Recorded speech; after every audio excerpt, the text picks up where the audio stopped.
Well, electric cars may be the wave of the future, but before they catch on, people need a convenient and reliable way to charge them.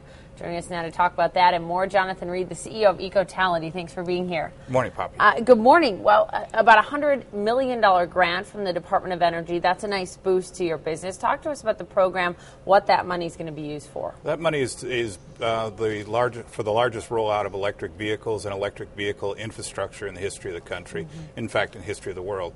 We'll be putting out charge stations in 5 states, 13 cities, that'll allow people to have the freedom to charge their vehicles both at home, in the office, and where they work and play. That's one of the major roadblocks right now. People like the concept of an electric car, but they have no idea where they'll fill it up with electricity, how they'll charge it. This is a program in conjunction with Nissan, right? Yeah, Nissan is going to be really, I think, the first car maker to market with electric vehicles.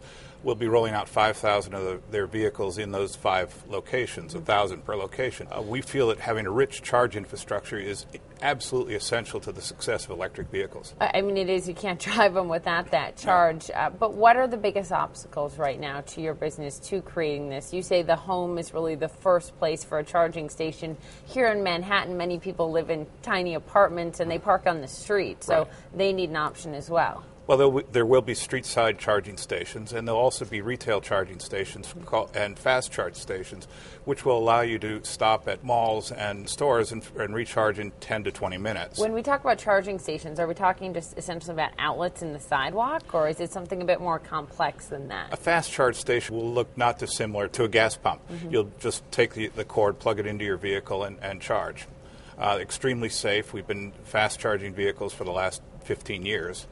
And it's going to be a wonderful experience for folks to be able to recharge and get 100 miles out of a 15-minute charge. So that's the span on a single charge for these Nissan vehicles, 100 miles? 100 miles for the initial vehicles. What are we looking at in terms of cost? And will these be available only for lease or for purchase through Nissan? These are all going to be purchase vehicles, and they're looking to the price point that Nissan expects is similar to the Prius. So high 20s, low 30s, about something that, around that. So correct. Lower than the estimated cost of General Motors' Chevy Volt. We don't have an exact price tag, but we're hearing it'll be around $40,000. Correct. And these are all electric vehicles. That range of 100 miles is quite sufficient for most consumers. 75% of people in America travel less than 30 miles a day, so 100 miles takes care of most consumers. When we look at job creation here in the United States, what are we looking at in terms of the goal here, and how far out is that job creation for getting the product to market?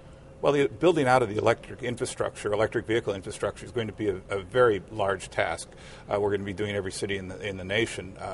With this particular project, we're looking at 750 jobs nationwide, in conjunction with Nissan building their plant to build the electric vehicles here. And that will be? About 5,500 jobs. And where will the plant be? In Tennessee. So all in America? All in America. So this is an all-American project, all about jobs. How far off are we from seeing this become a reality? Where are you in the phase? I know you just got that grant. We got the grant. We'll be putting in infrastructure in 2010.